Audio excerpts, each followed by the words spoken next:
ورحمة الله تعالى وبركاته. الحمد لله والصلاة والسلام على أشرف رسول الله وعلى آله فائزين بالله أما بعد. എൻ്റെ ശബ്ദം ശ്രമിക്കുന്ന ഉസ്താദുമാരെ, പ്രിയപ്പെട്ട സുഹൃത്തുക്കളെ, കാലോചിതവും പഠനാർഹവുമായി ചർച്ചകൾ നടക്കുന്ന ഈ വേദിയിൽ അച്ചടക്കം വിദ്യാർത്ഥിത്വത്തിന്റെ കാതൽ എന്ന വിഷയത്തെ ആസ്പദമാക്കി ചില അഭിപ്രായങ്ങൾ നിങ്ങളുടെ മുന്നിൽ പങ്കുവെക്കുവാൻ ഞാൻ ആഗ്രഹിക്കുന്നു. അച്ചടക്കം എന്നുള്ളത് അടങ്ങി ഒതുങ്ങി കഴിയുന്ന സ്ഥിതി, എല്ലാവരും ഇഷ്ടപ്പെടുന്നതും അംഗീകരിക്കുന്നതുമായ ഒരു ലക്ഷ്യമാണ് ഒരാളിൽ നല്ല അച്ചടക്കം ഉണ്ടാവുക എന്നത്. അതായത് നിരന്തര പരിശീലനത്തിലൂടെ മാത്രമേ അതിനെ നേടിയെടുക്കാൻ സാധ്യമാകൂ.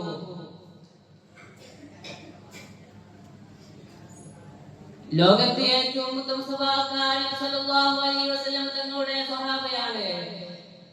ധാർമ്മികതയിലും മൂല്യങ്ങളിലും അന്യം നിന്ന യുഗത്തിൽ സന്മാർഗത്തിന്റെ വൈവരിച്ചം കാണിച്ചതിൽ മേൽ കടന്നു വന്നപ്പോൾ പിന്നെ നാം അവരെ കാണുന്നത് ലോകത്തിന്റെ മാതൃകയാകുന്നതാണ്. എല്ലാം ഉൾക്കൊണ്ട് സല്ലല്ലാഹു അലൈഹി വസല്ലം തങ്ങൾ എന്ന ഗുരുവര്യർ നിരന്തര ഇടപെടലിലൂടെ അവരെ മാറ്റിയെടുത്തു.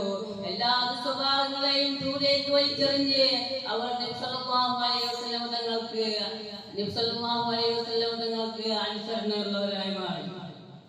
പിന്നീട് നബി സല്ലല്ലാഹു അലൈഹി വസല്ലം തങ്ങൾ അവരെ കുറിച്ച് പറയുന്നത് എന്നാണ്.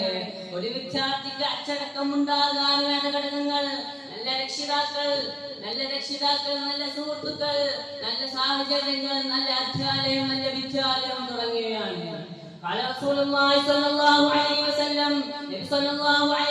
തങ്ങൾ പറയുന്നു,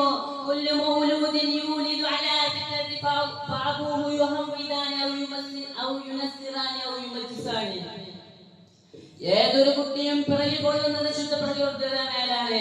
പിന്നെ അവനെ ചൂതനും ക്രിസ്ത്യാനിയും മജൂസിയുമാക്കുന്നത് അവന്റെ മാതാപിതാക്കൾ തന്നെയാണ്. അപ്പോൾ ഒന്നാമതായി വീട്ടകം നിന്നാവണം. അവൻ വിദ്യാർത്ഥിയാകുമ്പോൾ തന്നെ അവനിൽ നിന്നുണ്ടാകുന്ന നന്മകളുടെ ഉറവിടം ഈ വീടായിരുന്നത് കൊണ്ടെന്നാണ്. വിദ്യാഭ്യാസത്തിന്റെ വിവിധ മുഖങ്ങളിൽ നമുക്ക് മുമ്പിലുണ്ട്. നഴ്സറി തലം മുതൽ കോളേജുകൾ വരെ എല്ലാവരും പഠിക്കുന്നു. കേവലം അക്ഷര പഠനങ്ങൾക്കപ്പുറം ധാർമ്മിക മൂല്യങ്ങളിലൂന്നിയ കൈമാറ്റം ഭൗതിക വിദ്യാഭ്യാസ സമ്പ്രദായത്തിൽ ഇല്ല എന്നുള്ളത് വിദ്യാർത്ഥികളുടെ വിചാരം വളരാനും വ്യാപകമാക്കാനും ഇടയാക്കുന്നുണ്ട്.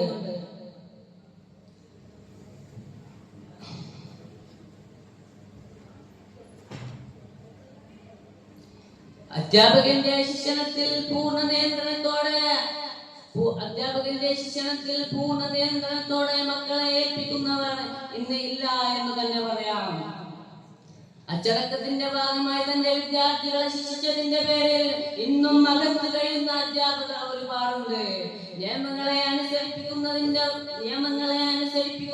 ഭാഗമായി നടപടിയെടുക്കാൻ രക്ഷിതാക്കൾക്കോ അധ്യാപകർക്കോ ഇപ്പോൾ സർവസ്വാതന്ത്ര്യമില്ല.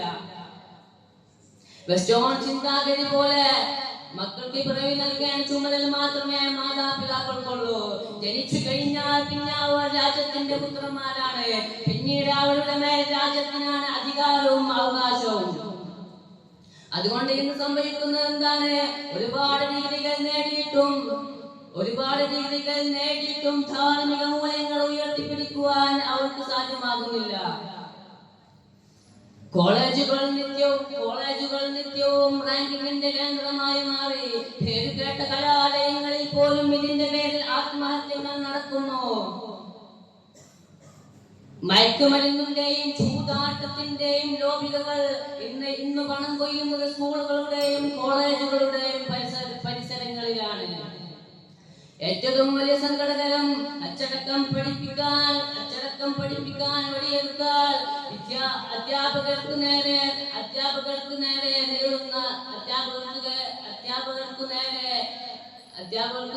നേടുന്ന നിയമങ്ങളുടെ ഊരാങ്കുടുക്കുകളാണ്. അല്ലാഹു സുബ്ഹാനഹു വ തആല നമുക്ക് അച്ചടക്കം ഉണ്ടാവാൻ തൗഫീഖ് നൽകുമാറാവട്ടെ. ഇത്രയും പറഞ്ഞ വാക്കുകൾ ഉപസംഹരിക്കുന്നു. അസ്സലാമു അലൈക്കും.